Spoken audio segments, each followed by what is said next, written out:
এই জীবনের যত গুনাহ ক্ষমা করে দাও তুমি, রহমত দিয়ে শ্যামল করে দাও মনের মরুভূমি, ফুলে ফুলে ভরিয়ে দিয়ে, ফুলে ফুলে ভরিয়ে দিয়ে আমায় করো পরিপূর্ণ, ধন্য হয়েছি ধন্য শুধু নূর নবীজির জন্য, মোরা ধন্য হয়েছি ধন্য শুধু প্রাণের নবীজির জন্য। এই জীবনের যত গুনাহ ক্ষমা করে দাও তুমি, রহমত দিয়ে শ্যামল করে দাও মনের মরুভূমি, ফুলে ফুলে ভরিয়ে দিয়ে, ফুলে ফুলে ভরিয়ে দিয়ে আমায় করো পরিপূর্ণ, মোরা ধন্য হয়েছি ধন্য শুধু নূর নবীজির জন্য। মারহাবা। বন্ধু আপনি জানিয়ে দেন, তোমরা যে আল্লাহর পক্ষ থেকে, আল্লাহর কাছ থেকে আল্লাহর ফজল নিয়ামত পেয়েছো, সেই নিয়ামত পেয়ে, রহমত পেয়ে তোমরা ফালিয়াফরাহু, তোমরা আনন্দ উৎসব করো। হুজুর আনন্দিত হইলে লাভটা হবে কি গো? এই যে আজকে আপনারা খুশি না বেজার? আরো জোরে বলেন, খুশি হইলে লাভটা কি? আমার আল্লাহ জানিয়ে দিয়েছে, ওয়া খায়রুম মিম্মা ইয়াজমাউন, এটা তোমাদের পুঁজি করা সম্পদ চাইতেও দামি। আপনার আমার যত নিয়ামত আছে সংরক্ষণ করা, এই সব নিয়ামত চাইতে উত্তম হলো আমার নবীকে পেয়ে আনন্দ উল্লাস করা। এই যে ফুল দিয়ে কত সুন্দর সাজিয়েছেন, লাইটিং করে দিয়েছেন, অত্যন্ত যতটুকু সম্ভব ডিজাইনেবল করেছেন, অত্যন্ত মনোমুগ্ধকর পরিবেশ তৈরি করেছেন। পরিবেশ দেখলেই বোঝা যায় আপনাদের হৃদয় জুড়ে প্রেমের ঢেউ খেলছে, ঠিক কিনা বলেন? এটাই হলো বন্ধু নিয়ামত, এটা আপনার জন্য পুঁজি করা সম্পদ চাইতে দামি। এখন সেই নবীকে পেয়ে, রাহমাতাল লিল আলামিনকে পেয়ে খুশি হলে কেমন লাভ?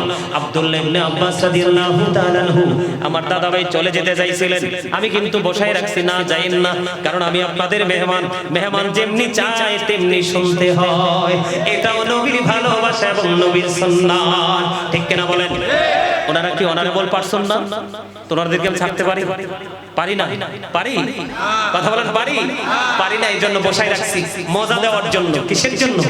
পৃথিবীর কোনো কিছু না, শুধু আখিরাতের একটু পুঁজি নিয়ে যাবে, এই জন্য। আব্দুল, মন দিয়ে শোনেন, আজকে আমি যেমনি আলোচনা করছি আপনারা কিন্তু আলোচনা শুনছেন। এমনি করে একদিন নবীজি যখন পৃথিবীতে আগমন করলো, শুভ আগমন, নুরানি বেলাদত মোবারক হলো। আব্দুল্লাহ ইবনে আব্বাস রাদিয়াল্লাহু তাআলা আনহু সবাইকে নিয়ে নবীজির আগমন নিয়ে আলোচনা করতেছে। ঠিক এমন সময় আমার নবী সেই দিক দিয়ে হেলে যাচ্ছিলেন, দেখতে পাইলেন আমার নবী, সবাই আমার প্রাণের নবীর আগমন নিয়ে বেলাদত নিয়ে আলোচনা করতেছে। আমার নবী ডেকে ডেকে বলে, রে আব্দুল্লাহ ইবনে আব্বাস, আমাকে নিয়ে প্রেমের বাগান সাজিয়েছো, খাল্লাত লাকুম শাফাআতি, আমার দিকে নজর দিয়ে দেখেন, চায়ের দিকে নজর দিন না, আমি চা খাই না, আমার চা কফি পানি কিছু লাগবে না, 24 ঘন্টা ওয়াজ করতে পারবো ইনশাআল্লাহ। আমি পানিও খাবো না। আপনাদের যদি অসুবিধা হয় আসতে পারেন। না না, ঠিক আছে ঠিক আছে, আমার সম্মান রাখছেন, আপনাদেরকে অসংখ্য মোবারকবাদ। জি না না, দিচ্ছি দিচ্ছি, যান জি জি, ভালো থাকবেন, সুস্থ থাকবেন ইনশাআল্লাহ। জি জি জি জি, দোয়া রইল।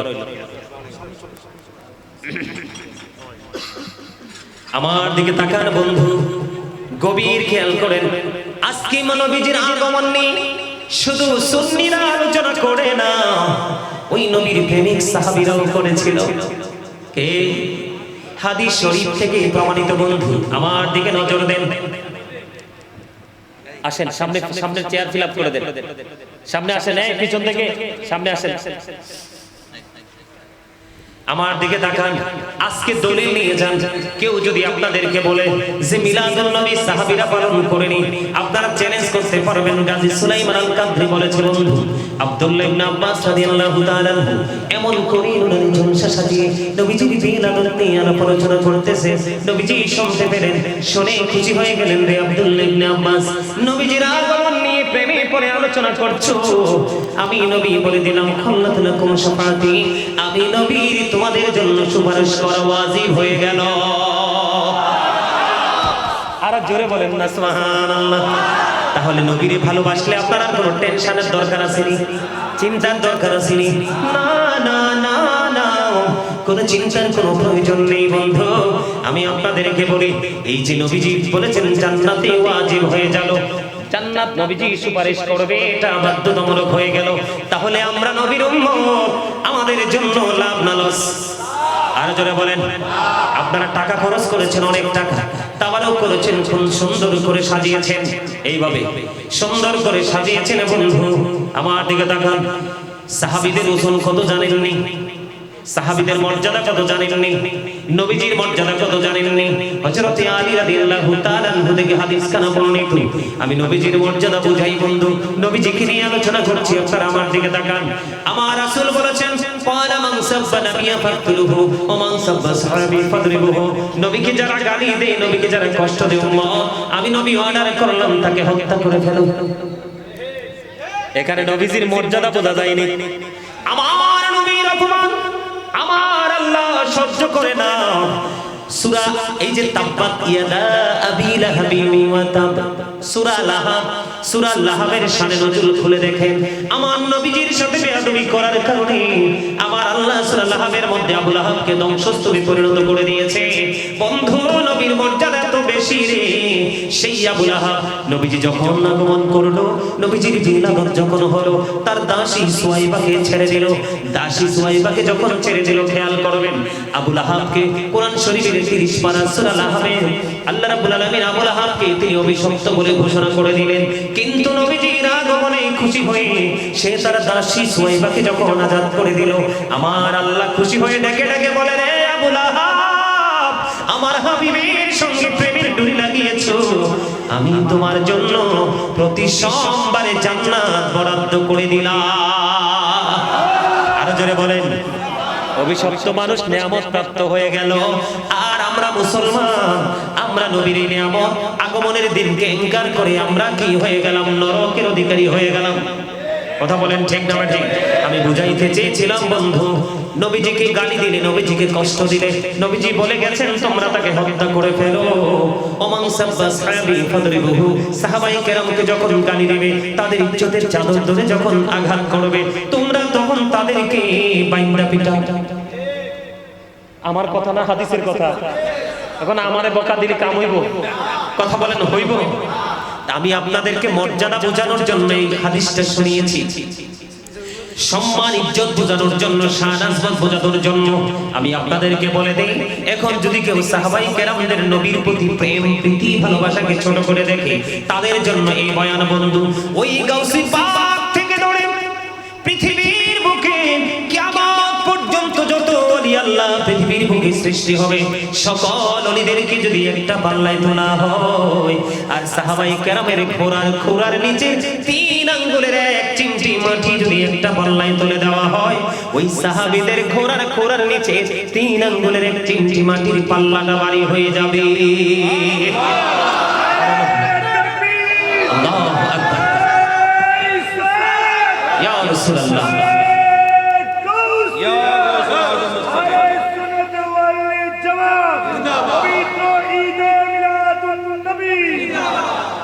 আমার নবী, আপনার নবী, তিনি জানিয়ে দিয়েছে উম্মত, কেউ যদি আল্লাহর জিকির করতে করতে আল্লাহর দিকে 1 বিঘত পরিমাণে এগিয়ে আসে, আল্লাহ তার দিকে 1 গজ পরিমাণে এগিয়ে আসে। কেউ যদি 1 হাত পরিমাণে এগিয়ে যায়, আল্লাহ তার দিকে 2 হাত পরিমাণে এগিয়ে আসে। কেউ যদি আল্লাহর দিকে হেঁটে হেঁটে যায় রে, আল্লাহর হাবিব জানিয়ে দিয়েছে আল্লাহ রাব্বুল আলামিন তার দিকে দৌড়ে চলে আসে। তাহলে এখানে বসে বসে জিকির করব নাকি আমরা মন গড়া কথা বলবো? জিকির করব, শুধু মন দিয়ে শুনবো, ব্রেইনে বন্ধ সেটআপ দেব, আগামী কাল থেকে বাস্তবায়ন করতে থাকবো। আমার মিশন হলো আজকে বন্ধু ঈমান কি? আরো জোরে বলেন। নবীকে ভালোবাসা ফরজ, নবীকে কষ্ট দেওয়া কুফরি। চিন্তার দ্বারা হোক, জবানের দ্বারা হোক, কাউকে সমর্পণ দ্বারা হোক, যে কোনো ভাবেই হোক, নবীকে কোনো ভাবেই ছোট এবং খাটো করা যায় না। খাটো করলে বন্ধু কুফরি হয়ে যাবে, আর কুফরি মানেই হলো ঈমান চলে যাওয়া, কাফের হয়ে যাওয়া। ঠিক কেন বলেন? আমার দিকে তাকান, এক্সাম্পল আমি আপনাদেরকে শুনতেই দিতে চাই বন্ধু। আপনার এই যে আমার এই দাদাভাই বারবার কিন্তু কালেমার কথা বলেছে, খেয়াল করেছেন? উনি কিন্তু একজন সাধারণ মানুষ, কিন্তু তিনি বারবার কালেমা শব্দ উচ্চারণ করেছে। আমি আপনাদেরকে আগে বন্ধু মর্যাদাটা বুঝাই, নবীজির পাওয়ার কেমন থাকে, কতটুকু সম্মান আল্লাহ রাব্বুল আলামিন দিয়েছেন বন্ধু। আমি আপনাদেরকে বলে দিতে চাই কালেমার মধ্যে কয়টা দিক। লা ইলাহা ইল্লাল্লাহ, there is no God but Allah. Muhammadur Rasulullah sallallahu alayhi wa sallam is the messenger of Allah. খেয়াল করবেন, কোড করে নেবেন বন্ধু, মোবাইল ওপেন করে দেন। যদি আপনাদের কোনো সংশয় থাকে আপনার পছন্দের হুজুরের কাছে যাবেন। কালিমার মধ্যে দুইটা দিক মর্যাদাটা আপনারা খেয়াল করবেন। কয়টা দিক? একটা হলো তাওহীদ, আরেকটা হলো রিসালাত। একটা হলো স্রষ্টা, আরেকটা হলো সৃষ্টি। একটা হলো আমার রব, আরেকটা হলো রব্বুল আলামিন, আরেকজন হলো রাহমাতুল লিল আলামিন। জোরে জোরে বলেন সুবহানাল্লাহ। বন্ধুরে আমার, আমি শুরুটা করতে চাই এইভাবে। আল্লাহ রাব্বুল আলামিন এই যে দুইয়ের দিকে খেয়াল রেখে, এই দুইয়ের দিকে প্রেম রেখে সৃষ্টি জগতের প্রত্যেকটা জায়গায় দুটি দিয়ে সেটিং করেছেন, তিনটা কোথাও নাই।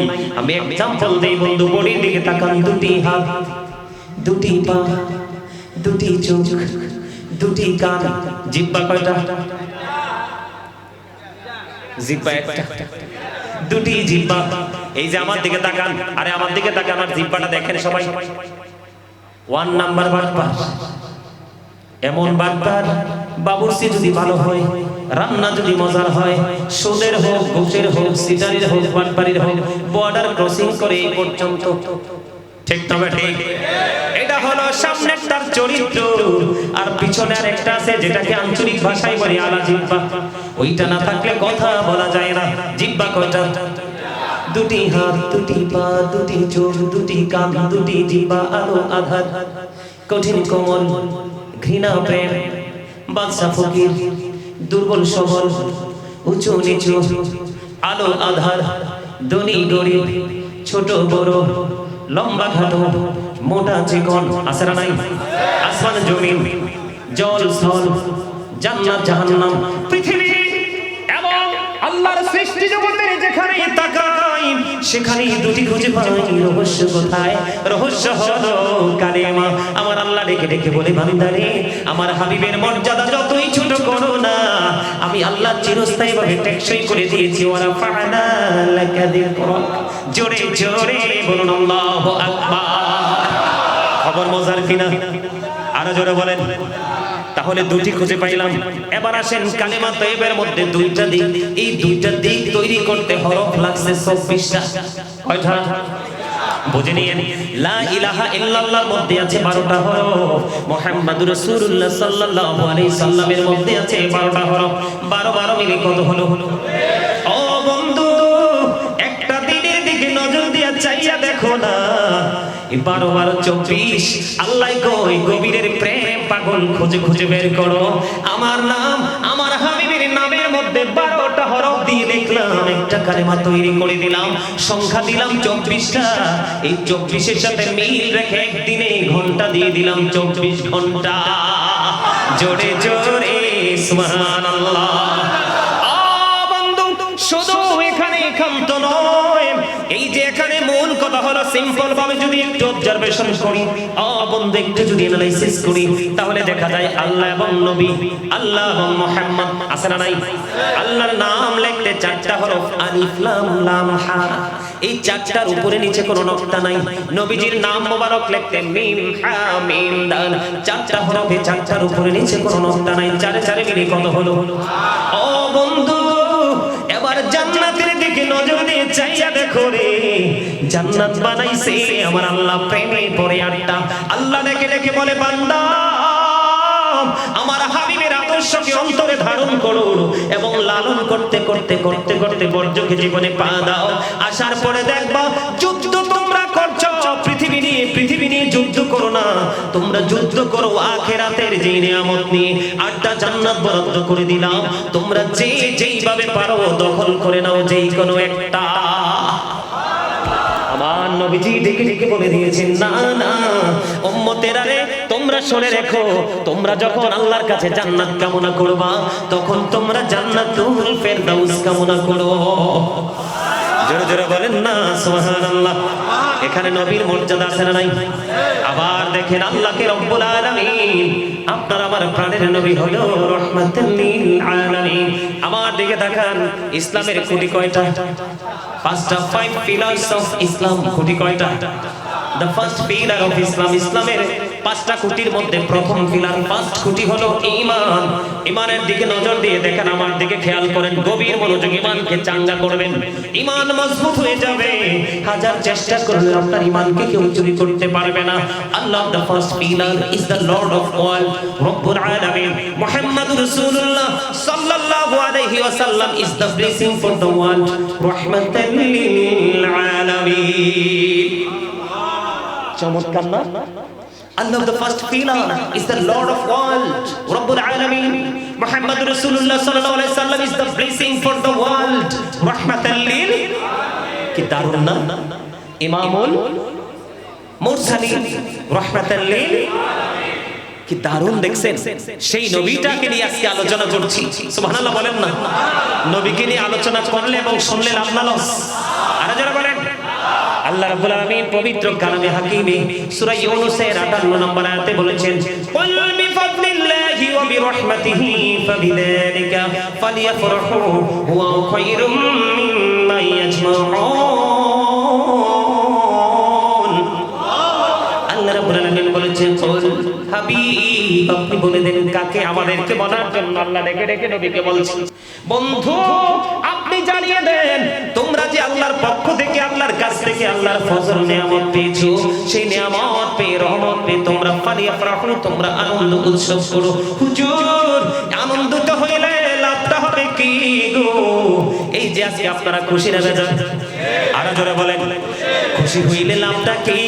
আমার আল্লাহ জানিয়ে দিয়েছে, ওয়া খায়রুম মিম্মা ইয়াজমাউন, এটা তোমাদের পুঁজি করা সম্পদ চাইতেও দামি।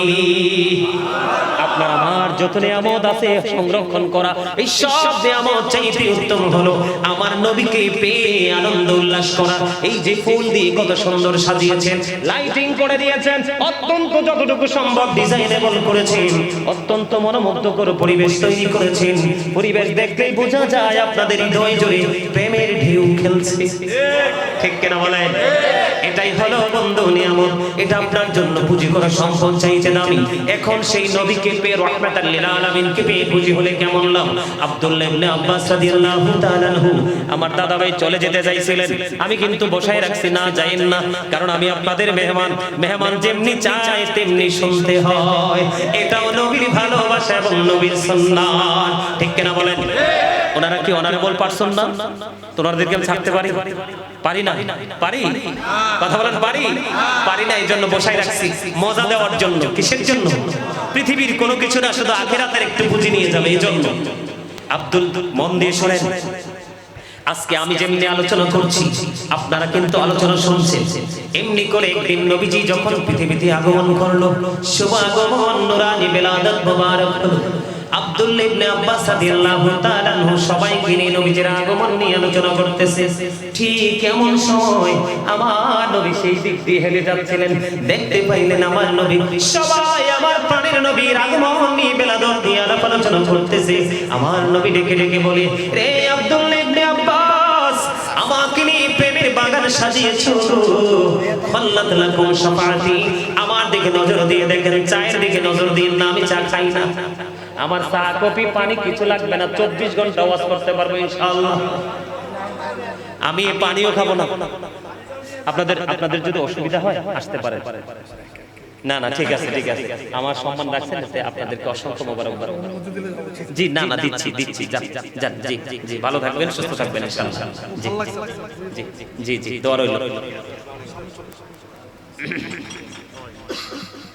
আমার দিকে তাকান বন্ধু, গভীর খেয়াল করেন, আজকে নবীজির আগমন নিয়ে শুধু সুন্নিরা আলোচনা করে না, ওই নবীর প্রেমিক সাহাবীরাও করেছিল। কে? হাদিস শরীফ থেকে প্রমাণিত। বন্ধু আমার দিকে নজর দেন। আসেন সামনে, সামনে চেয়ার ফিল আপ করে দেন।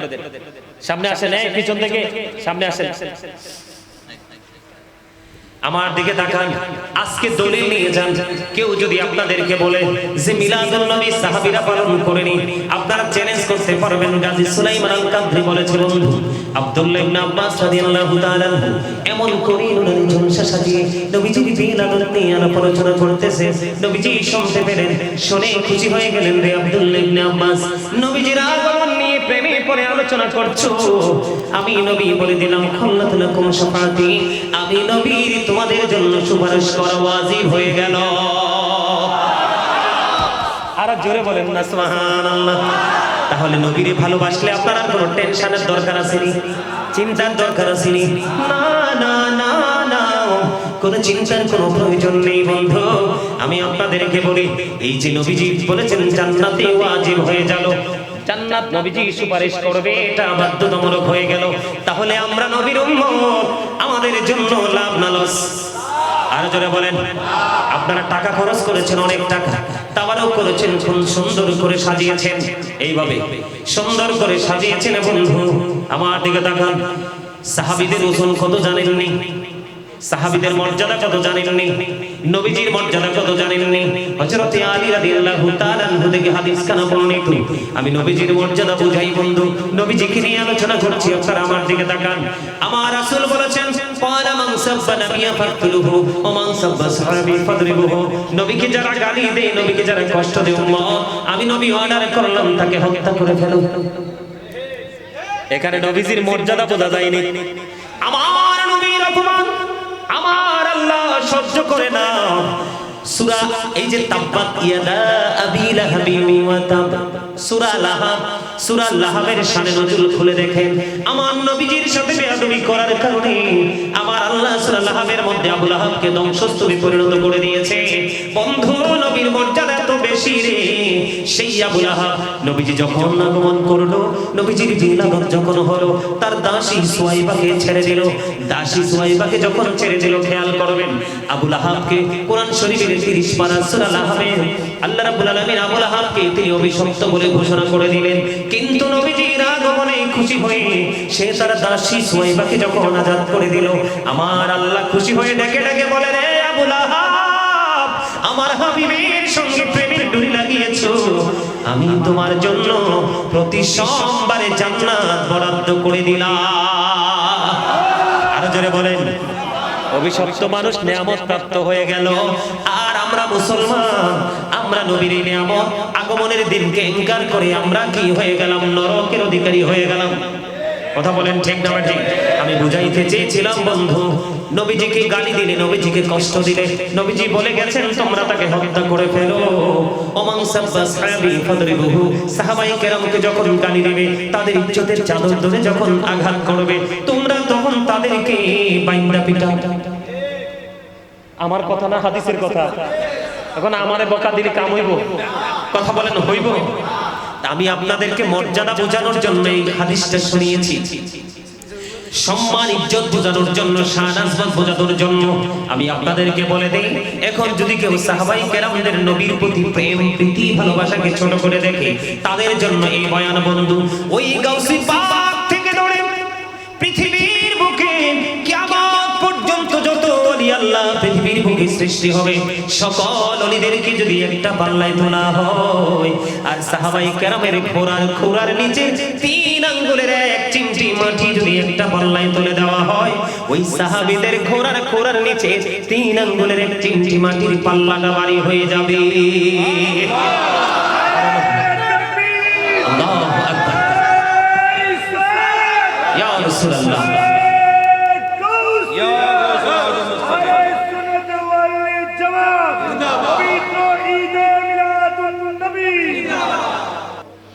আপনারা বলতে পারেন না, আরে ওয়াজ করতেছি আমি আর ক্লান্ত হইতেছেন, প্রমাণ নাই আপনারা কেউ। কেমনে বুঝাইতে পারবেন তাদেরকে ভালোবাসা কি জিনিস, অমূল্য সম্পদ। এই মনু, মনু, এই এনে দাঁড়াইয়া কথা কওয়া যাইবে না মনু। যাক আলহামদুলিল্লাহ একটু হইলেও হাসাইতে পারছি আপনাদেরকে। হ্যাঁ এই যে বরিশাইলের কথা,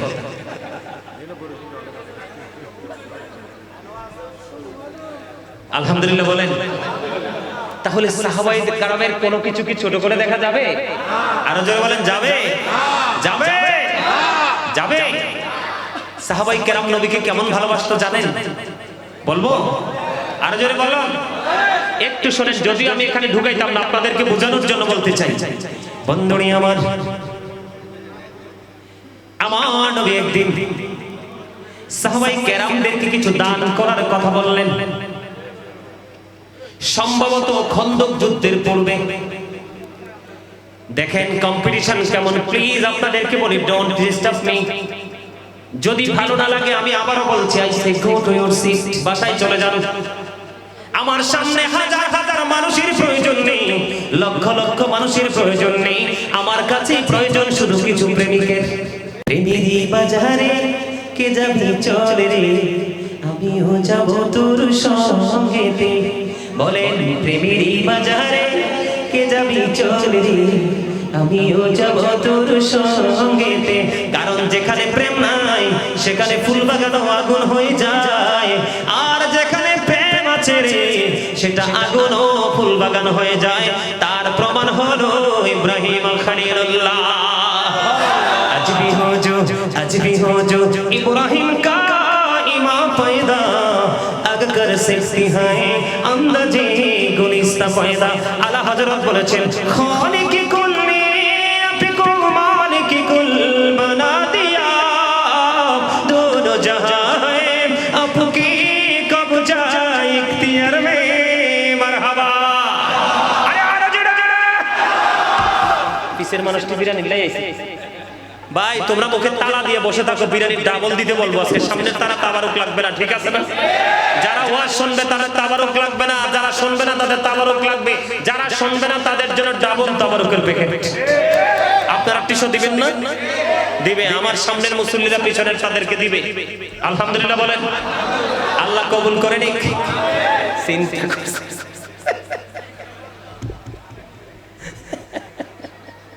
ওখানে এখানে আমিন বলা লাগে।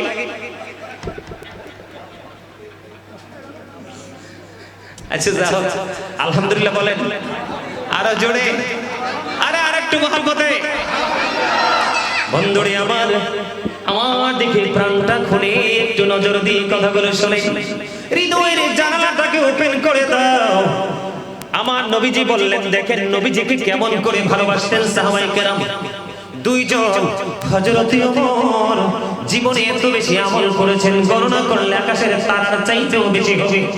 কিন্তু আবু বকরের একটা রাতের প্রেম, কিছুক্ষণ সময়ের প্রেমের সাথে যখন পাল্লা দেওয়া হলো রে, ওমরের জীবনের আমলগুলো একেবারেই নাথিং হয়ে গেল। একদিন হযরত ওমর আবারও হাত জোর করে অনুরোধ করছি, রিজার্ভ বাজারে এসেছিলাম, আপনাদের এখান থেকে 4 গুণ বেশি ছিল মানুষ, কিন্তু মানুষগুলোর মধ্যে এত গরম ছিল। ওখানে ছিলেন কেউ এমন আসেননি এখানে? প্রচন্ড গরম ছিল, কিন্তু মানুষগুলো গরমে আছে না নরমে আছে বোঝা যায়নি। সুহাদায়ে কারবালার আলোচনা করেছিলাম, ঠিক কিনা বলেন? মানুষের এত আদব, সেই আদব দেখে আর হারুন ভাইয়ের সাথে হচ্ছে আমার পার্সোনাল একটা রিলেশনশিপ। উনি যখন ফোন দিল, বন্ধু চলে আসলাম। আমি আপনাদেরকে বলি, আমি বেশিক্ষণ আলোচনা করব না। যারা নবীর প্রেমিক তারা যাওয়ার পরে মিস করবেন যে হুজুর যদি আরেকটু ওয়াজ শোনাইতো, ঠিক না? আর যারা নবীর সাথে প্রেম করতে পারেনি তারা বলে আধা ঘন্টা আগে ছেড়ে দিলে ভালো হতো। এরকম না বিষয়টা? দেখেন তাদের মর্যাদা এমনি এমনি বাড়ে নাই বন্ধু। হযরত ওমর তিনি বললেন, আমার নবী বলেছে দানের জন্য। আমার জীবনে কোনোদিন আমি আবু বকরকে কোনো কাজে আমি হারাতে পারিনি, কোনদিন আমি আবু বকরকে অতিক্রম করে যেতে পারিনি। আমার নবী যেহেতু আজকে আমাকে দানের কথা বলেছে, আমার কাছে মোটামুটি ভালো দৌলত আছে, আমি দান করে দিব। হাদিস শরীফ থেকে বন্ধু প্রমাণিত হয়ে গেল। এবার এবার হযরত ওমর ওনার যে সম্পদ যা ছিল তা নিয়ে আসছে। আমার নবীজি ডাক দিয়ে বললেন, ওমর তুমি তোমার ফ্যামিলির জন্য কতটুকু রেখে এসেছো? ইয়া রাসূলুল্লাহ, ইয়া হাবিবাল্লাহ, নবী গো, আমি এখানে যতটুকু নিয়ে এসেছি তার অর্ধাংশ আমার ফ্যামিলি পরিবারের জন্য নিয়ে রেখে এসেছি। এবার আবু বকরকে ডাক দিলেন, আবু বকর, ও আবু বকর, আপনি কতটুকু নিয়ে এসেছেন? ইয়া রাসূলুল্লাহ, ইয়া হাবিবাল্লাহ, নবী গো, ও প্রাণের নবী গো, আমার যা ছিল আমি সব নিয়ে আসছি নবী। এবার আবু বকর একটা ডাক দিয়ে বললেন, আবু বকর রে, তুমি তোমার ফ্যামিলির জন্য কি রেখে এসেছো? এবার আবু বকর একটা প্রাঞ্জল ভাষায় ডাক দিয়ে বললেন, নবী, নবী গো, আমার যা ছিল আমি সবটুকু নিয়ে এসেছি। আমি আমার ফ্যামিলির জন্য আল্লাহ এবং আল্লাহর হাবিবকে রেখে এসেছি। জোরে জোরে বলেন না সুবহানাল্লাহ। এবার ওমরের হৃদয়ের মধ্যে আরো বেশি রক্তক্ষরণ শুরু হয়ে গেল রে। ওমর ডেকে ডেকে বলে, হায় রে আল্লাহ, জীবনে কোনোদিন আবু বকরকে হারাতে পারলাম না, আজকে আমি মনে করেছি আবু বকরকে হারাতে পারবো। আল্লাহ গো, আজকেও আমি আবু বকরকে হারাতে পারলাম না, মনে হয় জীবনে আর কোনোদিন এটা সম্ভব হবে না। আমার নবীজি আরো বলেছেন, আমার জীবনে ইসলামের জন্য আবু বকরের দৌলত যত উপকারে লেগেছে আর কারো দৌলত এত উপকারে লাগেনি। এবার আবু বকর একটা ডাক দিয়ে বললেন, ইয়া রাসূলুল্লাহ, নবী গো, আমার ধন সম্পদ সন্তান সন্ততি নয়, আমার জানটাও আপনার জন্য প্রস্তুত। সেইভাবে নবীকে ভালোবেসেছিলেন বন্ধু, এই জন্য আবু বকরকে সঙ্গে নিয়ে আমার নবী আপন করে ওই পবিত্র রওজা মুবারকে মদিনাতুল মুনাওয়ারায় শুয়ে আছে বন্ধু। জোরে জোরে বলেন না সুবহানাল্লাহ। আমি একটা গজল লিখেছি বন্ধু, নবীজি কেমন করে বলুন তোমায় দেখি, বলেন নবীজি কেমন করে বলুন তোমায় দেখি, আছো তুমি ওই মদিনায়, আছো তুমি ওই মদিনায়, সঙ্গে নিয়ে দুই প্রেমিক সাথী, কেমন করে বলো তোমায় দেখি, বলেন ওগো নবীজি কেমন করে বলো তোমায় দেখি, বলেন ওগো নবীজি কেমন করে বলো তোমায় দেখি, আছো তুমি ওই মদিনায়, বলে আছো তুমি ওই মদিনায়, সঙ্গে নিয়ে দুই প্রেমিক সাথী, কেমন করে বলো তোমায় দেখি। মারহাবা।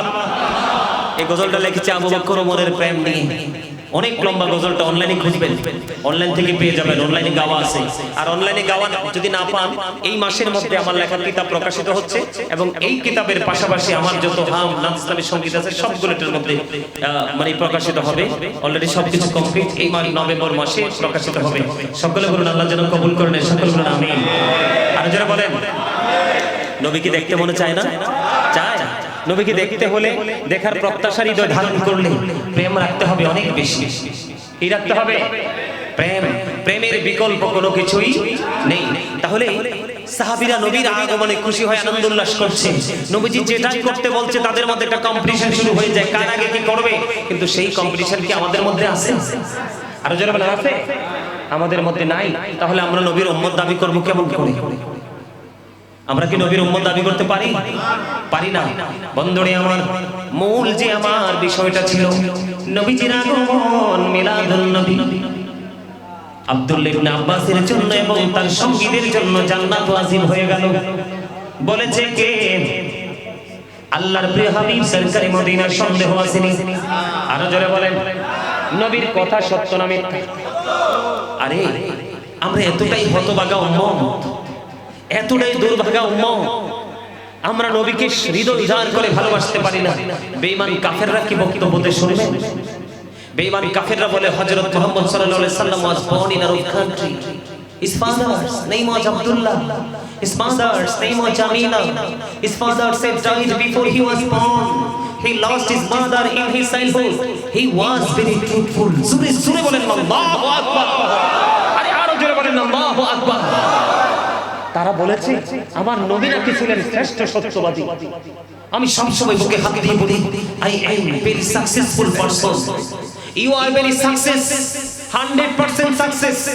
যে আপনারা নবীজির প্রেমের বাগানে আসতে পেরেছেন, আমি বিশ্বাস করি আপনাদের কাউকে আমার আল্লাহ খালি ফিরাবেন। আল্লাহ সব যেন কবুল করে নেন। জোরে বলেন আমিন। আরে আরো জোরে বলেন আমিন। আমরা কেমন নবীর উম্মত হয়েছি জানেন? ডক্টর আহমদ পেয়ারা বাগদাদি পীর সাহেব কেবলা ওনার রচিত কিতাবে তিনি একবার স্পষ্ট করে বলেছেন, of all the great religious personalities of all prophet Muhammad Rasulullah sallallahu alaihi wasallam was the most successful, তিনি সবচেয়ে বেশি সফল। সুবহানাল্লাহ বলেন। এই পৃথিবীর বুকে যত নবী রাসূল এসেছে, এই পৃথিবীর বুকে যত নবী রাসূল এসেছে, প্রত্যেকটা নবী রাসূলের মধ্যে আমার নবী রাজনীতি থেকে ইমামতি থেকে রাজনীতি পর্যন্ত প্রত্যেকটা জায়গায় 100% সাকসেস। এখানে মোস্ট সাকসেসফুল শব্দ ইউজ করা হয়েছে। জোরে জোরে বলেন আল্লাহু আকবার।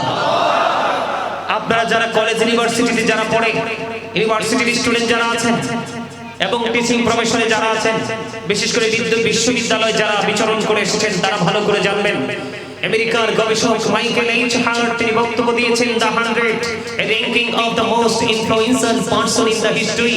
আওয়াজ তুলে বলেন না সুবহানাল্লাহ। আরে আরো জোরে বলেন না সুবহানাল্লাহ। খবরটা কত চমৎকার জানেন?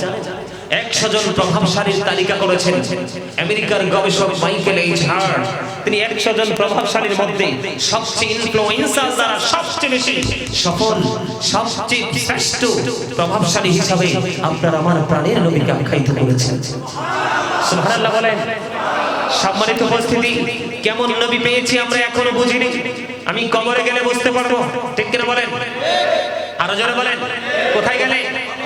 কবরে গেলে বুঝতে পারবো, কিন্তু সেদিন বুঝে কোনো লাভ নেই। হবে? সেদিন বুঝে কোনো লাভ হবে না। আমার দিকে তাকান।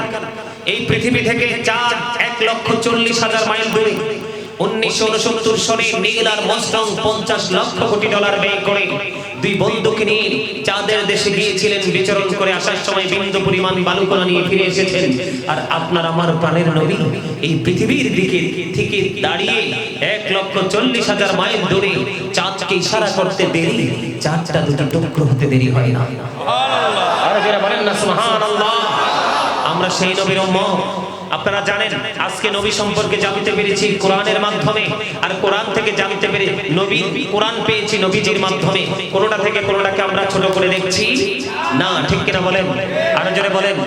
আমি আপনাদেরকে বলি, আজকে যে আমাদের এত গবেষণা, দুইজন বক্তা বক্তব্য দিয়েছে, তারা রাজনীতির সাথে তারা সম্পৃক্ত।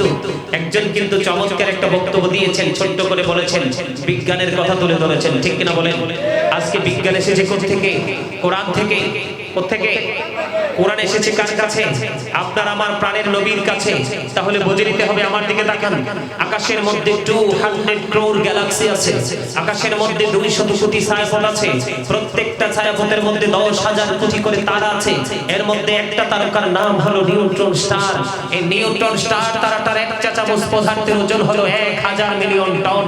তাহলে একটা তারকার ওজন কত হতে পারে বের করার মতো করে অ্যাস্ট্রোনমার পৃথিবীতে সৃষ্টি এখনো হয় নাই। এখানে আপনাদেরকে নিয়ে আসার কারণ হলো আমার নবীর আজমত, আমার নবীর শান, আমার নবীর মান বোঝানোর জন্য। সম্মানিত উপস্থিতি, আকাশ এত ওজন ধারণ করতে পারে কোনো খুঁটি ছাড়া, জমিন এত লোড সহ্য করতে পারে কোনো প্রতিকূলতা ছাড়া, কিন্তু জমিনকে বলল কোরআন নীতি নিলে না, আকাশকে বলল কোরআন নীতি নিল না। কোরআনটা নিয়েছে কে? আমার নবী, আপনার আমার প্রাণের নবী। জোরে জোরে বলেন না সুবহানাল্লাহ। এটা কি নবীর মুজিজা না? আরো যারা বলেন মূসা বলে রব্বি আরিনি, আল্লাহ বলে নাম তারানি। মূসা নবী আল্লাহর কাছে দাওয়াত চাই, আল্লাহ তুমি আমারে দাওয়াত দাও, আমি তোমার দাওয়াতে যাইতে চাই। আল্লাহ কয় না না। আর আপনার আমার প্রাণের নবীর ক্ষেত্রে যদি বন্ধু একটুখানি নজর দেই, কোরআন শরীফের 15 পারা সূরা বনী ইসরাঈল, আল্লাহ রাব্বুল আলামিন বলে দিয়েছে সুবহানাল্লাযী ইয়াসরা বি'আবদিহি লাইলাম মিনাল মাসজিদিল হারাম ইলাল মাসজিদিল আকসাল্লাযী বারাকনা হাওলাহু লিনুরিয়াহু মিন আয়াতিনা। জোরে জোরে বলেন আল্লাহু আকবার। আল্লাহ রাব্বুল আলামিন আল্লাহর হাবিবকে মসজিদে হারাম থেকে মসজিদে আকসা পর্যন্ত ভ্রমণ করিয়েছেন। আল্লাহ বলেছেন চারপাশ আমি বরকতময় করে দিয়েছি। কেন গো মনিব, ও আমার মালিক, তুমি কেন চারপাশ বরকতময় করে দিয়েছো? আল্লাহ রাব্বুল আলামিন বলেছে আমি আমার নিদর্শন আমার হাবিবকে দেখানোর জন্য। আর জোরে বলেন না সুবহানাল্লাহ। বললে অনেক মানুষ বন্ধু রাগ হয়ে যায়। বুখারী শরীফের মধ্যে এসেছে হাদিস খানা, একটু প্রাণ খুলে শোনেন। আমার কাছে এই বিষয়গুলো বলার কারণ হলো আমি আবার বিষয়ের বাইরে আলোচনা করার কোনো সুযোগ নাই। হারুন ভাই বারবার বলেছে হুজুর আমার নবীর মর্যাদাটা কেমন ভেঙে ভেঙে একটু বুঝিয়ে দিবেন। এই জন্য মর্যাদাটাও কিন্তু মিলাদুন নবীর পাশাপাশি তুলে ধরতেছে বন্ধু।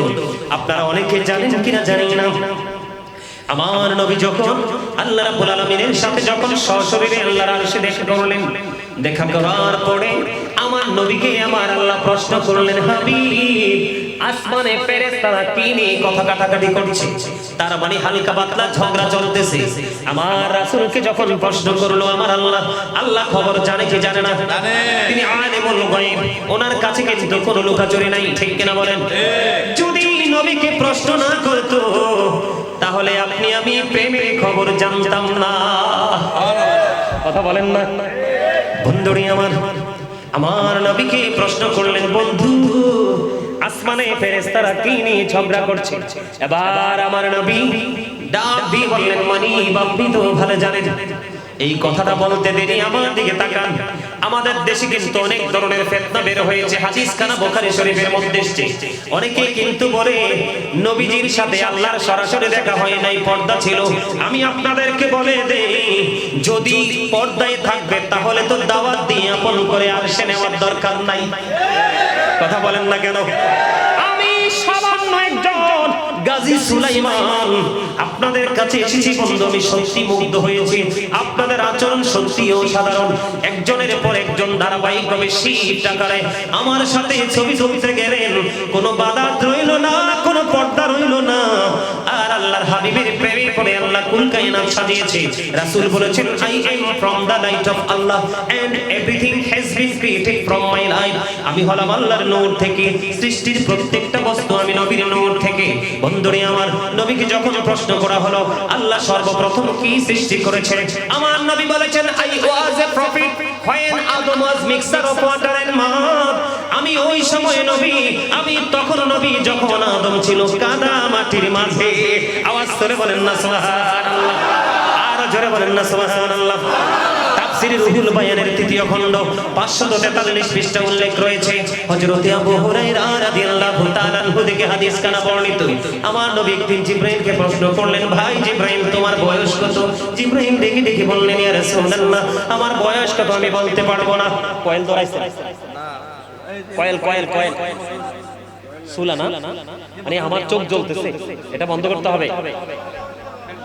পেন না পেন না পেন না ছাড়া তো বাঁচবো না, পেন লাগবে। কিন্তু ধোঁয়া আমার কাছে মনে হচ্ছে কয়েলের ধোঁয়া আসতেছে মনে হচ্ছে যেন। আমার দিকে তাকান বন্ধু, একটু গভীর মন দিয়ে শুনেন। জিবরাইলকে প্রশ্ন করেছেন কে? আল্লাহর প্রিয় হাবিব সরকারি মদিনা। তাফসীরে রুহুল বায়ানের তৃতীয় খণ্ড 543 পৃষ্ঠায় উল্লেখ। হাদিসের রাবী হলেন হযরত আবু হুরায়রা। নবীজি যখন প্রশ্ন করলেন আমার জিবরাইল উত্তর দিলেন ইয়া রাসূলুল্লাহ আমার বয়স কত আমি বলতে পারবো না, তবে আমার জীবনের একটা ঘটনা আমি বলতে পারবো।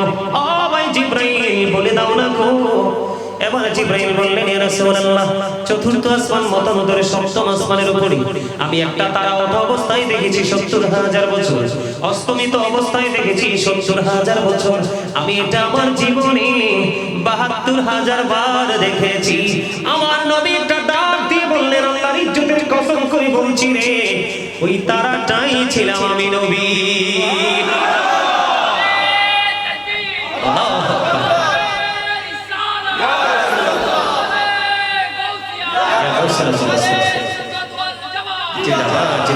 আলহামদুলিল্লাহ বলেন। মর্যাদা বোঝা যায়নি, আরো জোরে বলেন আল্লাহ আরো বলেছেন আল্লাহ is all in all, follow his law and light for eternal success. আল্লাহ রাব্বুল আলামিন বলেছেন আল্লাহ আমাদের জন্য দুটি জিনিস দিয়েছেন, ল এন্ড লাইট। ল মানে বুঝেন আইন। আমরা উকিলদেরকে কখনো ব্যারিস্টার বলি, কখনো লয়ার বলি, কখনো অ্যাডভোকেট বলি, মূলত কিন্তু তারা আইনের মানুষ, ঠিক কিনা বলেন? আল্লাহ বলেছে আমি তোমাদের জন্য দিয়েছি ল এন্ড লাইট। লাইট হলো ইংলিশ শব্দ, এই লাইটের আরবি হলো নূর, বাংলা হলো আলো। এখন নূর কইলে অনেকের মাথা গরম হয়ে যায়। আরে ভাই তুমি ওয়ার্ড মিনিং বুঝো না, এটা তো তোমার সমস্যা, কিন্তু এই সমস্যা কেন অন্যের কাঁধে চাপিয়ে দাও, ঠিক কিনা বলেন? আরে জানে নূরের তো অনেক প্রকার আছে, আছে না? এই যে লাইট, এখন আলো দূর হয়ে অন্ধকার নাই আমাদের এখানে, এটাও তো নূর। এই যে আমি দিনের কথা বলতেছি, কোরআন হাদিসের কথা বলতেছি, এটাও তো নূর। নবীজিকে কোন অংশে কি নূর না বলার সুযোগ আছে? আচ্ছা আপনারা বলেন, নবীজি আসার আগে অন্ধকার ছিল না? তো নবীজি আসার পরে তো অন্ধকার দূর হয়ে গেছে, তো এটাই তো নূর। এটাও সহজ ভাষাটাও কিন্তু অনেকে বুঝে না বন্ধু। আল্লাহ বলেছেন ল এন্ড লাইট, তোমাদের জন্য আইন এবং লাইট দিয়েছি, কারণ আইন প্রণেতা আমি তোমাদের কাছে পাঠিয়ে দিয়েছি আইন বোঝানোর জন্য। এটা হলো নবী, আর আইন হলো আল্লাহর কোরআন। আল্লাহর হাবিবের মাধ্যমে আল্লাহ রাব্বুল আলামিন দিয়ে দিয়েছেন ফর ইটারনাল সাকসেস, তাহলেই তোমরা পরিপূর্ণ সফল হতে পারবে। এখানে কিন্তু কোরআন ধরবা, নবী ছাড়বা, তুমি সফল হতে পারবা না, ঠিক কিনা বলেন? এখানে মর্যাদা বোঝা যায় কিনা? আল্লাহর কোরআনে আল্লাহ আরো বলেছেন ইন্নাল্লাযীনা ইউযুনাল্লাহা ওয়া রাসূলাহু লা'নাহুমুল্লাহু ফিদ দুনিয়া ওয়াল আখিরাহ ওয়া আ'আদ্দা লাহুম আযাবাম মুহিনা। আল্লাহ রাব্বুল আলামিন বলেছেন আল্লাহ এবং আল্লাহর হাবিবকে যারা কষ্ট দেয় আল্লাহ তাদেরকে দুনিয়া এবং আখিরাতে কি করেছেন? লানত দিয়েছেন, অভিশপ্ত করেছেন। ওয়া আ'আদ্দা লাহুম আযাবাম মুহিনা, তাদের জন্য ভয়ঙ্কর সাজা বরাদ্দ করে রেখেছে। এখানে নবীর শান আছে না নাই? আরে বোঝেননি আমার কথা, বুঝেননি আপনারা? যদি নবীর মর্যাদা না থাকতো তাহলে নবীকে কষ্ট দিন আল্লাহ জাহান্নাম ঘোষণা করতো না। এখানে বোঝা যায় রাসূলের মর্যাদা অনেক। আপনাদেরকে আমি আরেকটু বলে দেই বন্ধু, সূরা কাউসার পড়ছেননি? ইন্না আ'তাইনাকাল কাউসার ফাসাল্লি লিরাব্বিকা ওয়ানহার ইন্না শানিয়াকা হুয়াল আবতার। সূরা কাউসার ছোট্ট একটা আয়াত, ঠিক কিনা বলেন? ছোট্ট একটা সূরা। এই যে সূরা কাউসার নাজিল হলো, কাউসার মানে হলো নিয়ামত, ঠিক কিনা বলেন? সূরা কাউসার কেন নাজিল হয়েছে জানেন? বন্ধু আমার, নবীকে যখন আবতার বলা হলো আমার আল্লাহ সহ্য করতে পারলো না। নবীজিকে নির্বংশ নিঃসন্তান বলে নিঃস্ব বলে যখন আখ্যায়িত করলো, আমার আল্লাহ সহ্য করতে পারলো না। আমার আল্লাহ সূরা কাউসার পাঠিয়ে দিলেন। হাবিব, আমি আল্লাহ আপনাকে জানিয়ে দিলাম, আমি আল্লাহ আপনাকে জানিয়ে দিলাম, আজকে যারা আপনাকে আবতার বলেছে তারাই হবে কাল হাসরের দিন আবতার। যারা আপনি নবীকে প্রাণের চাইতে বেশি ভালোবাসবে গো, আপনার সন্তান তুল্য উম্মতের জন্য বরাদ্দ করে দিলাম ওই হাউজে কাউসার। আর জোরে কন্যা সুবহানাল্লাহ, আর জোরে। একবার যদি কোন রকম পান করতে পারেন 40 বছর কমপক্ষে পানির তৃষ্ণা লাগবে না। এটা মর্যাদা কিনা বলেন? আর জোরে। আমি ছিলাম কোথায়, এসেছি আবার এই দিকে বন্ধু, একটু বোঝাতে হবে। আমার আল্লাহ যখন প্রশ্ন করলেন আপনার আমার প্রাণীর নবীকে, আমার নবী বললেন আল্লাহ আপনি তো ভালো জানেন, আপনি একটু আমার কাছে আসেন। এই সুজন আপনারা খেয়াল করবেন বিষয়টা, হাদিস শরীফের ভাষা। আমার আল্লাহর সবই আছে, তবে কুদরতি আল্লাহ রাব্বুল আলামিনের কুদরতি হাত মোবারক আমার নবীজির দুই কাঁধ মোবারকের মধ্যখানে রাখলেন। সুবহানাল্লাহ বলেন। বলতেছে আমার নবীজি কাঁধ মোবারকের মধ্যে যখন রাখলেন, হাদিস শরীফ প্রমাণ করতেছে আমার নবী বললেন আল্লাহ রাব্বুল আলামিনের কুদরতি হাত মোবারক যখন আমার দুই কাঁধের মধ্যখানে রাখা হলো, হৃদয় পর্যন্ত আমার শীতলতা চলে আসলো। আমি দুনিয়ার শুরু থেকে শেষ পর্যন্ত, আওয়াল থেকে আখের পর্যন্ত যা কিছু হয় রে, যা কিছু হচ্ছে, যা কিছু হবে, আমি নবী সব কিছু দেখে নিয়েছি। হাদিসের মধ্যে এসেছে, অন্য হাদিসের মধ্যে এসেছে আল্লাহ রাব্বুল আলামিন সবকিছুকে এমন ভাবে দেখতে পেয়েছে, একটা মানুষ তার হাতের তালুটাকে যেমনি ভাবে স্পষ্ট দেখতে পায়। আপনারা হাতটা তোলেন একটু প্র্যাকটিক্যালি, আপনারা হাতের তালুর দিকে নজর দেন, দেখতে কোনো অসুবিধা আসেনি? একেবারে স্পষ্ট না, একেবারে কোনো বাধা আসেনি। আমার নবীজি প্রমাণ দিয়েছে, হাদিস শরীফের মধ্যে এসেছে হাতের তালুটা যেমনি করে স্পষ্ট দেখা যায়, আমার নবী শুরু থেকে শেষ পর্যন্ত সবকিছু এতটাই স্পষ্ট দেখে নিয়েছে। আর জোরে বলেন না সুবহানাল্লাহ। আরেকটু মহব্বতে, এই বোঝা দেখার ক্ষমতা দিয়েছে কে? এটা আমার নবীর ইজ্জত কিনা? বলতেছিলাম বন্ধু, মুসা নবী, 8 জন নবীকে আল্লাহ রাব্বুল আলামিন স্বর্গীয় উপাধি দিয়েছেন। কয়জন? একজন হলো আদম সফিউল্লাহ, আরেকজন হলো নূহ নসিউল্লাহ, আরেকজন হলো দাউদ খলিফাতুল্লাহ, একজন হলো ইব্রাহিম খলিলুল্লাহ, আরেকজন হলো ইসমাঈল জবিউল্লাহ, আছে না নাই? একজন হলো মুসা কালিমুল্লাহ, আরেকজন হলো ঈসা রূহুল্লাহ, আরেকজন হলো হযরত মুহাম্মদুর রাসূলুল্লাহ সাল্লাল্লাহু আলাইহি ওয়াসাল্লাম।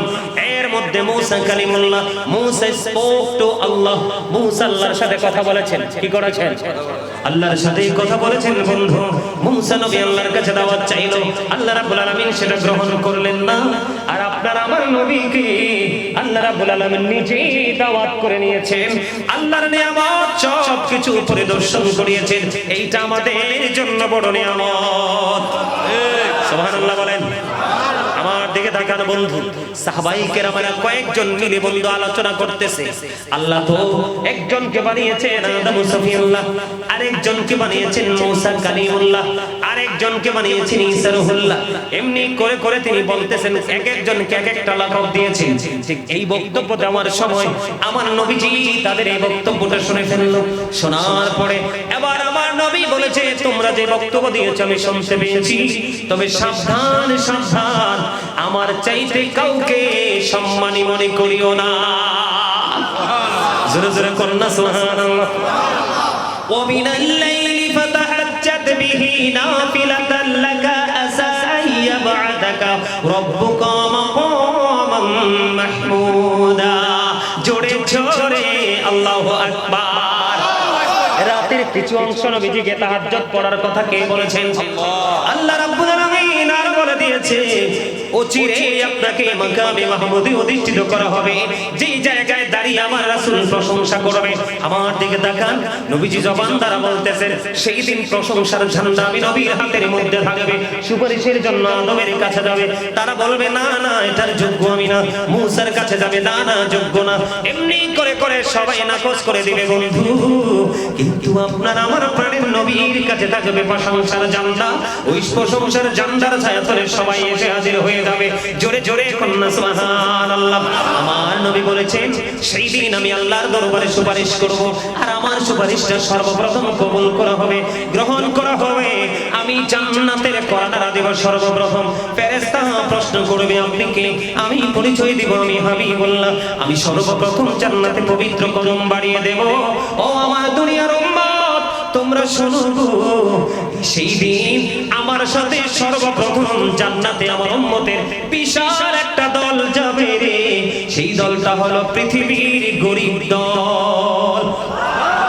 আরো জোরে দেখবেন, নবীকে ভালোবাসে যারা গরিব মানুষ, নির্ভেজাল ভাবে নিখুঁত ভাবে ভালোবাসে। যুগে যুগে যত নবী রাসূল পৃথিবীতে এসেছে, তাদের প্রতি সর্বপ্রথম ঈমান কিন্তু গরিবরাই এনেছে। এই জন্য গরিবরার জান্নাতে বসবাসের বয়স 500 বছর হয়ে এখনো হিসাবের মধ্যে থাকবে। কি বুঝলেন? এখানে মর্যাদা আছে না নাই? আরো জোরে বলেন। আরেকটু মজার খবর শোনাবো, নবীর মর্যাদা নিয়ে আরেকটু হাদিস শোনাবো। মজার হাদিস, মুমিনের কাছে ভালো লাগবে বন্ধু। বুখারী শরীফের মধ্যে একটি হাদিস খানা, গভীর খেয়াল করবেন। এক খ্রিস্টান কি করলেন? তিনি খ্রিস্টান ধর্ম ত্যাগ করলেন। ত্যাগ করার পরে তিনি মুসলমান ধর্ম গ্রহণ করলেন।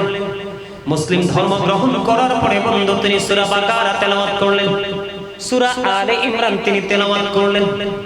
তেলাওয়াত করতে করতে দেখতে দেখতে বন্ধু তিনি এমন মর্যাদার অধিকারী হলেন, আমার নবীজির কাছে যে ওহী আসতো, আমার নবীর কাছে ওহী আসতো, ওহী আসে, ওহী লেখার দায়িত্বটা তিনি পাইলেন। ওহী লেখার দায়িত্ব যখন তিনি পাইলেন, দেখতে দেখতে ধীরে ধীরে তার মধ্যে অহংকার কাজ করতে শুরু করলো। হঠাৎ করে তিনি মুসলিম ধর্ম ত্যাগ করলো। ত্যাগ করার পরে এবার পুনরায় তিনি আবার আগের ধর্মে চলে গেলেন। মন দিয়ে শোনেন, নবীজিকে কেমন ভাবে ভালোবাসতে হবে এখান থেকে বড় একটা ট্রেনিং নেওয়া যায়। এবার তিনি কি করলেন বন্ধু, ওনার সেই স্বধর্মে আবার ফিরে গেলেন। যাওয়ার পরে এবার হাঁটতেছে আর মানুষের কাছে বলতেছে, নবী মুহাম্মদ কিছুই জানতো না, আমি যেইটুকু লিখে দিতাম শুধু সেইটুকুই জানতো।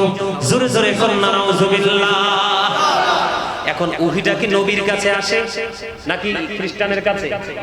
কথা বোঝেন, নবীর কাছে। তো নবী আমি বললেন ইনি লিখবে, তাহলে আমি জানি না আগে না উনি আগে জানে? কে? যিনি বলে তিনি আগে জানে, যিনি লেখে তিনি পড়ে জানে। তিনি মানুষের কাছে বলে বলে বেড়াচ্ছে যে আমি নবী মুহাম্মদ এইটুকু শুধু জানতো যেইটুকু আমি বলে দিতাম। নাউজুবিল্লাহ, জোরে জোরে বলেন না। এই কথা যখন বলে বলে বেড়ায় রে, আমার আল্লাহ বন্ধু এই অপমানটা সহ্য করতে পারতেছে না। আমার আল্লাহ বলতেছে আমার বন্ধুর ইজ্জতের চাদর ধরে আঘাত করব, আমি আল্লাহ সহ্য করব না। আমি এই জায়গায় হাদিস থেকে একটুখানি যাব বন্ধু। কোরআন শরীফের 30 পারায় 29 পারায় সূরা কালাম আল্লাহ রাব্বুল আলামিন কি বলেছেন? তুল্লিং বাদা যালিকা জানি। আল্লাহ বলেছেন with all that he is a bastard. Walid bin Mughira আমার নবীর সাথে গোস্তাকি করলো। আল্লাহ রাব্বুল আলামিন ওয়ালিদ বিন মুগীরাকে 10টা গালি দিলেন, এর মধ্যে 10 নাম্বার গালি হলো জারস। নাউজুবিল্লাহ কইতেন না? এখানে নবীর শান বোঝা যায়নি, কথা বলেন না। দেখেন আমার দিকে তাকান বন্ধু। এবার ওই আল্লাহ কিন্তু সহ্য করতেছে না। খ্রিস্টান ইন্তেকাল করলো। ইন্তেকাল করার পরে আপনারা দেখেছেন কিনা জানি না, এই প্রজন্ম দেখেছে, ব্রিটিশ রানী এলিজাবেথ যখন মারা গেল দেখছেননি কত দামি কাঠে করে তাকে দাফন করেছে। খ্রিস্টানরা মারা গেলে কিন্তু দামি কাঠে করে বন্ধু দাফন করা হয়। তৎকালীন সময়ে নবীর দুশমন বেয়াদব যখন মারা গেল, মারা যাওয়ার পরে বন্ধু তাকে কবরে দাফন করা হলো। কবরে দাফন করার পরে এবার কি করলো, তার আপন স্বজনেরা তাকে দাফন করে চলে গেল। পরের দিন আপন স্বজনেরা তাকে দেখতে আসলো, কবরে তার কি অবস্থা। দেখতে যখন আসলো, আসার পরে আইয়া চাইয়া দেখে বন্ধু ওই খ্রিস্টানের লাশটা মাটির উপরে পড়ে আছে। আওয়াজ তুলে বলেন না আলহামদুলিল্লাহ। আরো জোরে বলেন আলহামদুলিল্লাহ। কোথায় দেখা যায় লাশ? মাটির উপরে। এবার খ্রিস্টানেরা তার দল বল তার আপন স্বজনেরা বলতেছে এটা পৃথিবীর আর কারো কাজ নয়, নিশ্চয়ই এই জাদুকর মুহাম্মদের কাজ। নাউজুবিল্লাহ বলেন না। অথচ আমার নবী কিন্তু সেই দিকে খেয়াল রাখেনি। যত রিঅ্যাকশন শুরু হয়েছে আল্লাহর পক্ষ থেকে। সুবহানাল্লাহ বলেন না। আমরা সেই নবীটার উম্মত। আমরা কি সেই নবীটার উম্মত? আমরা কি ধন্য না? আরে জোরে। এবার কি করলেন? যখন তার লাশ কবরে মাটির বাইরে যখন পড়ে রইল, তার আপন স্বজনেরা বারবার বলতেছে নবী মুহাম্মদ এবং তার দলের কাজ। অথচ নবীজি সেটার ধারে কাছেও নাই বন্ধু, নাই রে। ও বন্ধু অত্যন্ত মনোযোগ দিয়ে শুনে আজকে তারা কি করলো, আরো গভীর করে কবরটাকে খনন করলো। খনন করে আজকে আবার তাকে দাফন করে ফেললো। দাফন করে আবার চলে গেল। পরের দিন আসলো, আবার আইসা দেখে লাশটা মাটির উপরে। আলহামদুলিল্লাহ বলেন না। আজকে আবার গভীর করে খনন করে দিল। খনন করার পরে বন্ধু চলে গেল, দাফন করে চলে গেল। তৃতীয় দিন আসার পরে আবার দেখলো তার লাশটা মাটির বাইরে পড়ে আছে। এবার তারা চিন্তা করলো না রে না, এটা পৃথিবীর কোন মানুষের কাজ হতে পারে না, এটা নিশ্চয়ই নবী মুহাম্মাদের কাজ। এটা পৃথিবীর কোন মানুষের কাজ নয়, এটা নিশ্চয়ই আল্লাহ রাব্বুল আলামিনের কাজ। শেষ পর্যন্ত বন্ধু ওই খ্রিস্টানের লাশটা কোন মাটি বন্ধু গ্রহণ করলো না, কোন মাটি সেটাকে অ্যাকসেপ্ট করলো না। শেষ পর্যন্ত তাকে পানির মধ্যে ভাসিয়ে দিতে বাধ্য হয়েছে। আওয়াজ তোলে বলেন না আল্লাহু আকবার। এখানে নবীর মর্যাদা আছে না নাই? আরো জোরে বলেন। ও বন্ধু 557 সনের খবর শুনেন। নবীজির মর্যাদা বোঝানোর জন্য বলছি, শুধু এই খ্রিস্টান নয় বন্ধুরে আমার, 557 সনে নবীজির দুই দুশমন, আপনারা অনেকেই সিনিয়র মুরব্বীরা জানেন, নবীজির পবিত্র রওজা মোবারক থেকে আপনারা হজ করতে গেছেন নি? এখানে কেউ আছেন? হজ করেছেন, আসেননি কেউ?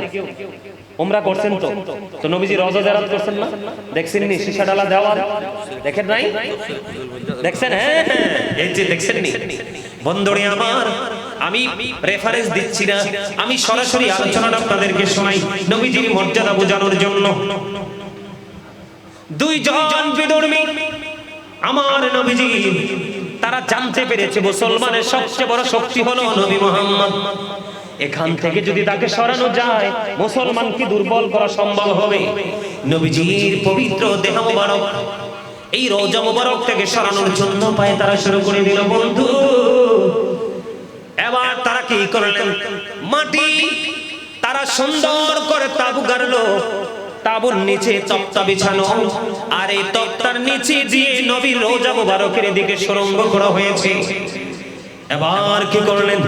মাটি তারা দিনের বেলা বন্ধু এই তাবু থেকে বের হয় না, রাত্র যখন হয় তারা বের হয়ে লোকালয় থেকে দূরে থাকে। বন্ধুরে আমার, মাটি প্রত্যেক দিন রাত্রে তারা গভীরভাবে তারা মাটি খনন করত। মাটিগুলো খনন করে করে বন্ধু জান্নাতুল বাকিতে ফেলে দিয়ে আসতো। গভীর রজনী রাত্র অন্ধকার। দেখেন আমার নবীর মর্যাদা, আমার নবীকে আল্লাহ কত ভালোবাসে রে। তুমি আমি নবীর ইজ্জত কোনোদিনও কমাইতে পারবো না। নবীর ইজ্জতে আঘাত করে তুমি আমি বেইজ্জতি হব, এটা ছাড়া আর কিছুই জীবনে জুটবে না। ঠিক কিনা বলেন? পৃথিবীর ইতিহাস খুলে দেখেন আপনারা, বিশেষ করে যুবক বন্ধু তোমাদেরকে বলছি, নবীর প্রেমিক আহলে সুন্নাত ওয়াল জামাতের অন্তর্ভুক্ত কোন আলেম ওলামা প্রবীণ আল্লাহর ওলিও বেজ্জতি হয়ে কবরে যায় নাই। যারা নবী এবং ওলিদের সাথে বেয়াদবি করেছে, বাংলাদেশের মাটিতে অসংখ্য নজির আছে, মৃত্যুর আগে লাঞ্ছিত অপমানিত হয়ে বেজ্জতি হয়ে গেছে। কথা বলেন না কেন? দেখেন, আমি আপনাদেরকে বন্ধু প্রমাণ দিচ্ছি, মন করা কোনো কথা নয়। আর আমি মন গড়া কথা বললে সারা পৃথিবীর আলেমরা ধরবে। বন্ধু, লাইভ চলতেছে, দেখতেছে মানুষ, গোটা পৃথিবী থেকে মানুষ দেখবে। বন্ধুরে আমার, নবীজির একবারে কদম মোবারকের কাছাকাছি চলে গেল। যখন এমন অবস্থা হলো, সুলতান নুরউদ্দিন জঙ্গির ঘরে গিয়ে আমার নবী হাজির হয়ে যায়। সুবহানাল্লাহ বলেন না? সুলতান, তুমি চাইয়া দেখো না আমাকে নিয়ে কি ষড়যন্ত্র হয়। আমার নবীকে জিন্দা বললে অনেকে আমার কলিজায় আগুন লাগে। আল আম্বিয়া ও আনিয়াম ফি কুবুরিহিম ইউসাল্লুন, নবীরা আপন আপন রোজায় জিন্দা, তারা নামাজরত অবস্থায়। সুবহানাল্লাহ। আপনি আমি যদি মুমিন হয়ে মারা যাই, আপনি আমি যদি আল্লাহর ওলি হয়ে মারা যাই, কবরে যদি আপনি জিন্দা থাকেন আমি জিন্দা থাকি, জান্নাতি খাবার বরাদ্দ হয়। আর নবীকে কেন্দ্র করে আল্লাহ যদিও জান্নাত বানিয়েছেন, জান্নাতের মালিকানা নবীর হাতে তুলে দিয়েছে। আলা হযরত সেটা বলেছে। সুবহানাল্লাহ বলেন আর জোরে। এবার সুলতান নুরউদ্দিন জঙ্গি ধীরে ধীরে ধীরে ধীরে মদিনার দিকে রওনা হলো। ওনার সঙ্গীদেরকে নিয়ে বন্ধু এসে তিনি মদিনায় এলান করে দিলেন, আমি গোটা মদিনাবাসীকে আমি পুরস্কার দিব, তোমরা সবাই আমার পুরস্কার গ্রহণ করতে আসো। বন্ধু, সকল মদিনাবাসী উপস্থিত হয়ে গেল পুরস্কার নেওয়ার জন্য। মানুষ আসছে বন্ধু পুরস্কারের জন্য। আর সুলতান নুরউদ্দিন দাওয়াত দিয়েছে বন্ধু, আমার নবী সুলতান নুরউদ্দিন জঙ্গির ঘরে প্রবেশ করে দুই দুশমনের চেহারা পর্যন্ত দেখাইয়া দিছে। আমার নবীজির পুরস্কারের ঘোষণা করার মানে হলো, আমি যখন একজন একজন করে পুরস্কৃত করব, তখন আমি চোরও চিনতে পারবো। পুরস্কার দিতে গেলে পুরস্কার দিতে গিয়ে বন্ধু পুরস্কার শুরু থেকে শেষ পর্যন্ত দেওয়া শেষ হয়ে গেল, কিন্তু ওই দুশমন দুইটাকে এখনো দেখা মিলল না। এবার তিনি প্রশ্ন করলেন, তোমাদের মধ্যে কেউ কি বাকি আছে পুরস্কার পায়নি? এবার তিনি উত্তর দিলেন, পুরস্কার পায়নি দুইজন লোক বাকি আছে। ওই দুইজন কোথায়? কয় নবীজির রওজার কাছে বসবাস করে অত্যন্ত আল্লাহওয়ালা বুজুর্গ, তারা দিনের বেলা বের হয় না, তাদের তাবু থেকে রাতে বের হয়। সুলতান নুরউদ্দিনের বুঝতে আর বাকি রইল না যে এরাই তো নবীর দুশমন। এবার বন্ধু চলে গেলেন, ওখানে দল বল নিয়ে চলে গেলেন। চলে যাওয়ার পরে বললেন, ডাকলেন, ওই বন্ধু সাধু সন্ন্যাসীরা বের হয়ে আসলো। আসার পরে বললেন, তোমরা বের হও। বের হওয়ার পরে বিছানাটা সরালো। বিছানা সরানোর পরে চাইয়া দেখি বন্ধু বিছানার নিচে তক্তা। কয় তক্তা সরাও। ও বন্ধু, তক্তা সরানোর পরে চাইয়া দেখে ওই তক্তার নিচে দিয়ে আমার নবীজি রওজা পর্যন্ত চলে গেছে। আজকে রাত্রে যদি সময় পাই তোরে, তাহলে আজকে রাত্রিতে নবীজির দেহ মোবারক সরিয়ে নিত বন্ধু। এবার কি করলেন, ওই সুলতান নুরউদ্দিন জঙ্গি ওই দুইটাকে দিবালোকে ওই মদিনাতুল মুনাওয়ারায় নবীজির রওজা মোবারকের সামনে জীবন্ত দুইটাকে আগুন লাগিয়ে পুড়ে ছাই করে দিল। পুড়িয়ে ছাই করে দিয়ে নবীজির রওজার কিনারায় পড়ে সিজদায়, নবীজির রওজার কিনারায় পড়ে বন্ধু তিনি হাউমাউ করে কাঁদতে শুরু করলেন, ইয়া রাসূলুল্লাহ, ইয়া হাবিবাল্লাহ, নবী গো, আমার যদি কোনো গোস্তাকে হয়ে থাকি গো নবী, আমাকে দয়া করে ক্ষমা করে দিয়েন। বন্ধু, ওই সুলতান নুরউদ্দিন জঙ্গি ওই দুই দুশমনকে কতল করার পরে সেই তখনই আমার নবীজির রওজার চারপাশে বন্ধু সীসাডালা দেওয়াল করে দিয়েছে, যেন পৃথিবীতে যুগে যুগে নবীর দুশমন বের হয়ে যাবে, যেন কখনোই নবীর রওজা মোবারকে আঘাত করতে না পারে। এনে মর্যাদা খুঁজে পান কিনা? আরে আরো জোরে বলেন না, আরো জোরে। নবীকে ভালোবাসতে লাভ না লস? সেই নবীকে ভালোবাসার দরকার আছে নি? আছে। নবীজি এখন রওজা মোবারক থেকে আমাদেরকে সাহায্য করার ক্ষমতা রাখে কি রাখে না? এই বিশ্বাস আপনাদের আছে নি? আছে। সেই ভালোবাসা থেকে আমি একটা প্রমাণ আপনাদেরকে দিতে চাই, নেবেন? নেবেন? বন্ধুরে আমার, নবীজির একজন প্রেমিক হলো হযরতে ফাস রাহমাতুল্লাহি আলাইহি। নবীজিকে এত বেশি ভালোবাসতেন, আমাদের দেশে প্রচন্ড শীত আসে, ঘর থেকে বের হওয়া যায় না, এমন সময় আসে না। বিশেষ করে আমেরিকা, লন্ডন, ইউরোপ কান্ট্রির বরফের দেশ, তারা কিন্তু ঘরে হিটার দিয়ে থাকতে হয়, তাপ দিয়ে ঘরে থাকতে হয়, ঘরের মধ্যে বসবাস করা তাদের জন্য সংকট।